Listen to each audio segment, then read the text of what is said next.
सविनय अवज्ञा आंदोलन की चर्चा करते हैं हम फिर। तो देखिए 1930 ईस्वी में, कल ही आपको मैंने बताया था कि भारत को एक स्वतंत्र राष्ट्र के रूप में स्वीकार करते हुए स्वाधीनता दिवस मनाने का निर्णय लिया गया था और इसी वर्ष सविनय अवज्ञा आंदोलन भी आरंभ किया गया। और ये आंदोलन इसलिए महत्वपूर्ण हो जाता है क्योंकि जो हम गांधी जी की दांडी यात्रा की बात करते हैं तो वो इसी सविनय अवज्ञा आंदोलन से संबंधित है। ठीक है ना? तो होता क्या है देखिए, 12 मार्च 1930 के दिन गांधी जी अहमदाबाद से, जो इनका साबरमती आश्रम मैंने बताया था आप लोगों को, इन्होंने स्थापित किया था 1915-16 के समय।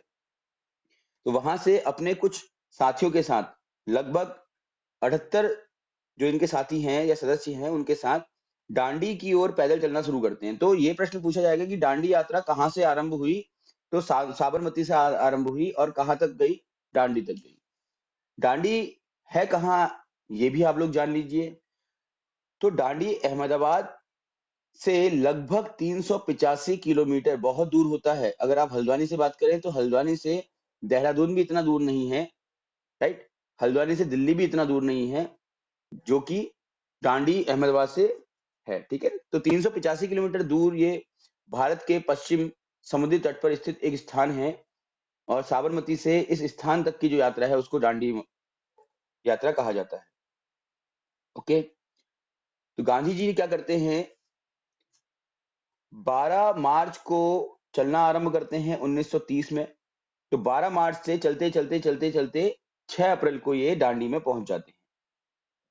तो दोनों ही डेट आपने याद रखनी है कि कब और कहां से दांडी यात्रा जो है आरंभ हुई थी। तो साबरमती से 12 मार्च 1930 के दिन ये आरंभ हुई। कब यह यात्रा संपन्न हुई या समाप्त हुई? तो 6 अप्रैल को 1930 में दांडी पहुंचने के बाद ये यात्रा संपन्न हुई या समाप्त हुई, राइट? और वहां पहुंचकर गांधी जी ने क्या किया कि जो समुद्र है, वहां से उसके पानी से जो नमक है उसको उठा करके नमक कानून को तोड़ा, राइट? अब ये नमक कानून को तोड़ा तो मैंने आपको बोल दिया, लेकिन नमक कानून था क्या, ये भी आप समझ लीजिए। तो एक्चुअली होता क्या है कि नमक के उत्पादन पर सरकार अपना एकाधिकार कर लेती है कि जो नमक बनाया जाएगा वो सिर्फ सरकार द्वारा बनाया जाएगा, सरकारी उपक्रमों द्वारा बनाया जाएगा। कोई भी निजी व्यक्ति नमक का उत्पादन नहीं कर सकता। ठीक है, इस कानून को तोड़ने के लिए दांडी यात्रा की गई और गांधी जी ने जब नमक कानून तोड़ा तो उस समय उनके घटना क्या हुई थी कि समुद्र के पानी को उठा करके, जो प्रक्रिया होती है नमक बनने की, भाई पानी आप देखते हैं, समुद्र के पानी का वाष्पीकरण होता है तो बचा हुआ जो मैटर होता है वही क्या आपका नमक बनता है रिफाइन होकर के। तो उस नमक को इन्होंने उठाया और इस प्रकार से नमक कानून को इन्होंने तोड़ने की घोषणा कर दी और यहाँ से अंग्रेजों के खिलाफ एक बहुत बड़ा आंदोलन आरंभ हो गया, राइट? तो अब नमक कानून टूट गया और सविनय अवज्ञा आंदोलन आरंभ हो गया। तो सविनय अवज्ञा आंदोलन कब आरंभ होता है, इसका सही उत्तर आपको मिलना चाहिए, जो कि नमक कानून तोड़ने के समय से ही सविनय अवज्ञा आंदोलन आपका शुरू हो जाता है। ठीक है ना? ये याद रखना आप।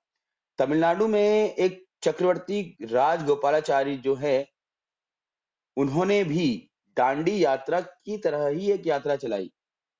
आप लोग इसको नोट कर सकते हैं। उसे उस यात्रा का आरंभ किया राजगोपालाचारी ने त्रिचिरापल्ली से वेदरायणयम नामक एक स्थान तक। तो फिर से लिख लीजिएगा, त्रिचनापल्ली से वेदरायणयम वेदरायणयम नामक स्थान तक ये यात्रा की गई।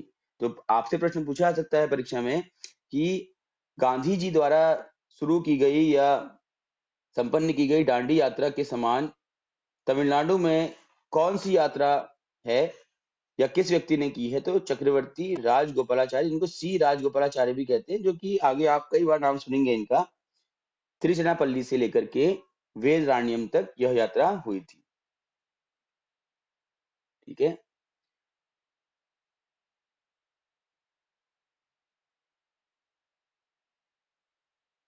फिर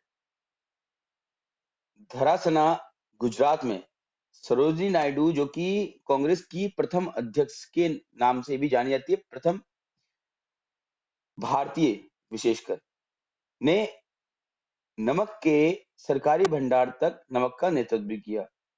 इस दौरान कांग्रेस पर प्रतिबंध लगाया गया। सीमांत गांधी, ये नाम भी आपको याद रखना है। सीमांत गांधी के नाम से कौन व्यक्ति प्रसिद्ध है? तो खान अब्दुल गफ्फार खां। और सीमांत गांधी क्यों कहा जाता है इनको? क्योंकि इन्होंने जो है पश्चिमोत्तर जो क्षेत्र है वहां तक यात्रा की थी और उसी क्षेत्र के रहने वाले थे। तो सीमा के अंत में रहने के कारण इनको सीमांत, और गांधी के समान विचारधारा को रखने के लिए इनको गांधी कहा जाता है। इस आंदोलन से घबराकर ब्रिटिश सरकार ने साइमन कमीशन द्वारा सुझाए गए सुधारों पर विचार करने के लिए नवंबर 1930 को लंदन में पहला गोलमेज सम्मेलन आरंभ किया। अब ये याद रखना है आपने कि कितने गोलमेज सम्मेलन हुए थे। तो 3 गोलमेज सम्मेलन कुल हुए हैं। और ये गोलमेज सम्मेलन क्यों हुए थे? तो गांधी जी द्वारा जो सविनय अवज्ञा आंदोलन आरंभ किया गया था, उस आंदोलन में जो गांधी जी ने शर्तें रखी थी, उनके साथ समझौता करने के लिए ये गोलमेज सम्मेलन रखे गए। ये सम्मेलन भारत में न रख के ब्रिटिश सरकार ने अंग्रेजों के स्थान में यानी कि इंग्लैंड में रखे थे। तो इस वजह से यहाँ पर अधिक से अधिक कांग्रेस जो समर्थक थे वो शामिल नहीं हो सकते थे। लेकिन कांग्रेस ने इस सम्मेलन का ही बहिष्कार कर डाला और मुस्लिम लीग, हिंदू सभा, प्रांतीय राजाओं ने इसमें भाग लिया। कांग्रेस ने बहिष्कार इसलिए किया क्योंकि कांग्रेस का ये आंदोलन था, सविनय अवज्ञा आंदोलन। कांग्रेस के नेता इस आंदोलन में भाग ले रहे थे और उनके साथ समझौता होना चाहिए था। लेकिन ब्रिटिश गवर्नमेंट ने लंदन में मीटिंग रख दी। अब आप खुद सोचिए, आप हल्द्वानी में रहने वाले हैं, हल्द्वानी में आप आंदोलन कर रहे हैं और गवर्नमेंट आपसे बोलती है कि ऐसा करो, हम आपसे डील करने के लिए रेडी हैं, हम आपसे बातचीत करने के लिए तैयार हैं, आप तमिलनाडु में चेन्नई पहुंच जाओ। ठीक है, तो चेन्नई पहुंच जाओ, चेन्नई में हम आपसे मीटिंग करेंगे। तो आप खुद सोचिए कि हल्द्वानी से चेन्नई कितने लोग जा पाएंगे? तो मीटिंग कहाँ होनी चाहिए? जहां पर आंदोलन हो रहा है। तो इस वजह से कांग्रेस रुष्ट हुए और उन्होंने इस गोलमेज सम्मेलन में भाग लेने से पूर्णतः रूप से इनकार कर दिया। लेकिन मुस्लिम लीग, हिंदू सभा और जो प्रांतीय राजा थे उस समय के, स्वतंत्र रूप से जो राज कर रहे थे, वो लोग इस सम्मेलन में भाग लेने गए। फिर दूसरा गोलमेज सम्मेलन होता है 1931 में और इसी को गांधी इरविन समझौता भी कहा जाता है। तो 4 मार्च 1931 के दिन गांधी इरविन समझौता, जो कि दूसरे गोलमेज सम्मेलन का ही एक परिणाम है, उसमें क्या होता है देखिए। इसके अंतर्गत ब्रिटिश सरकार ने राजनीतिक कैदियों को कारावास से मुक्त करने का निर्णय ले लिया। लेकिन उन्हीं कैदियों को मुक्त करने का निर्णय लिया गया जिन पर हिंसा का आरोप नहीं था। ठीक है ना? और गांधी जी द्वारा सविनय अवज्ञा आंदोलन वापस ले लिया गया। तो गांधी जी द्वारा सविनय अवज्ञा आंदोलन कब वापस लिया गया? 1931 में। और आरंभ कब किया गया था? 1930 में। गांधी जी द्वारा सविनय अवज्ञा आंदोलन किस समझौते के तहत वापस लिया गया? तो गांधी इरविन समझौते के तहत। और इसमें अंग्रेजों ने, या कहें कि इरविन ने, गांधी जी की किस शर्त को माना था? तो शर्त ये थी कि जितने भी आपने हमारे आंदोलनकर्ता जो है, जिन्होंने ये दांडी यात्रा निकाली थी या जो सविनय अवज्ञा आंदोलन कर रहे थे, यानी जिन्होंने नमक कानून को तोड़ने का फैसला किया और उसके खिलाफ आंदोलन करना शुरू कर दिया, उन सबको आप आजाद करो, उन सबको आप फ्री कर दो। ठीक है? क्योंकि देखिए, नमक कानून जो था उसके तहत नमक बनाना गैरकानूनी कार्य था। और जब नमक कानून तोड़ा गया तो यानी कि जितने लोगों ने उसमें प्रतिवाद किया उन्होंने कानून तोड़ दिया। और जब कानून टूटेगा तो सबको जेल में डाला जाएगा, राइट?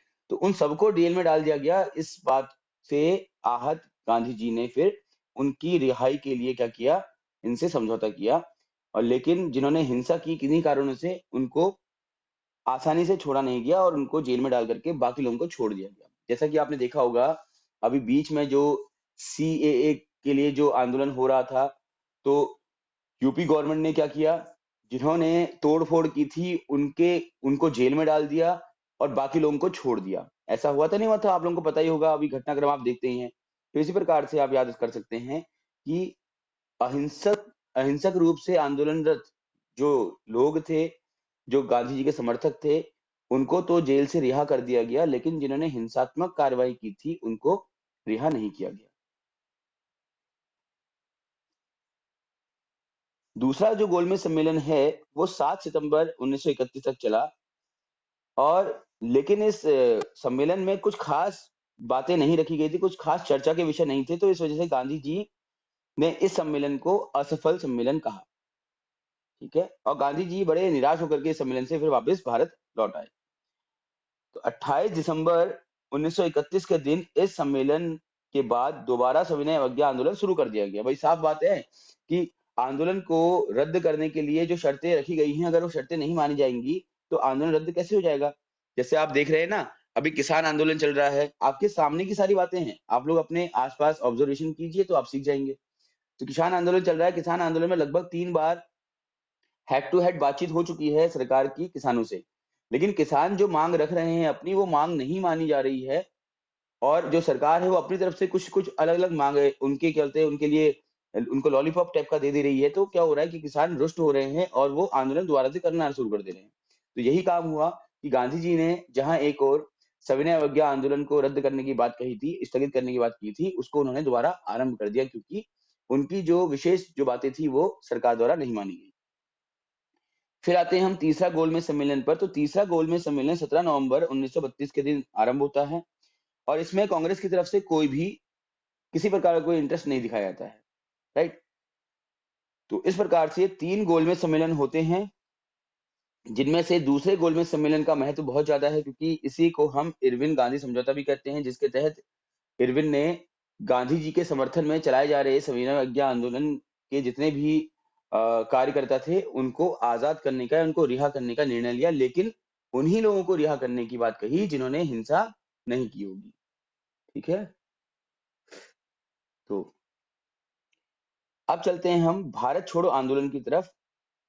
और अप्रैल 1942 में क्रिप्स मिशन के लौटने के पश्चात वर्धा में 8 अगस्त 1942 आयोजित अखिल भारतीय कांग्रेस कमेटी ने ब्रिटिश शासन की समाप्ति का एक प्रस्ताव पेश किया, और यहां पर जो नारा था वो दिया गया, भारत छोड़ो, अंग्रेजों भारत छोड़ो।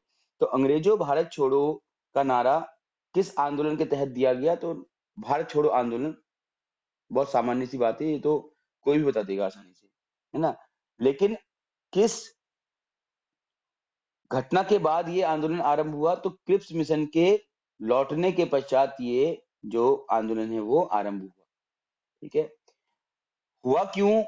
क्योंकि उस समय भी द्वितीय विश्व युद्ध चल रहा था, और अंग्रेजों की तरफ से ये बात अवश्य रूप से रखी गई होगी कांग्रेस के सामने कि अभी आप हमारा साथ दो, आप आंदोलन वगैरह बंद कर दो, और फिर ये युद्ध जो है ये समाप्ति की ओर होगा, तो हम भारत को आजाद कर देंगे।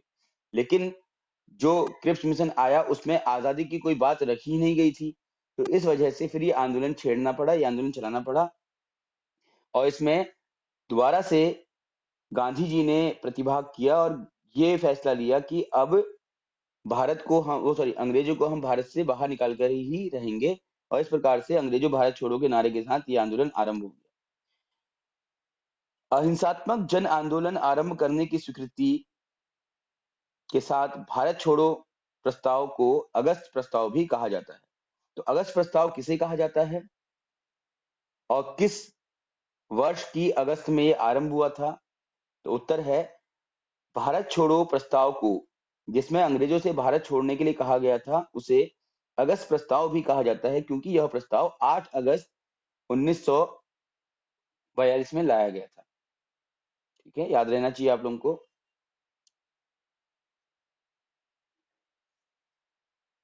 इसके बाद 9 अगस्त 1942 के दिन सरकार द्वारा चलाए गए ऑपरेशन जीरो आवर, तो जीरो आवर या को सुबह सुबह अधिकांश कांग्रेस नेताओं को गिरफ्तार करके कांग्रेस पर प्रतिबंध लगा दिया गया।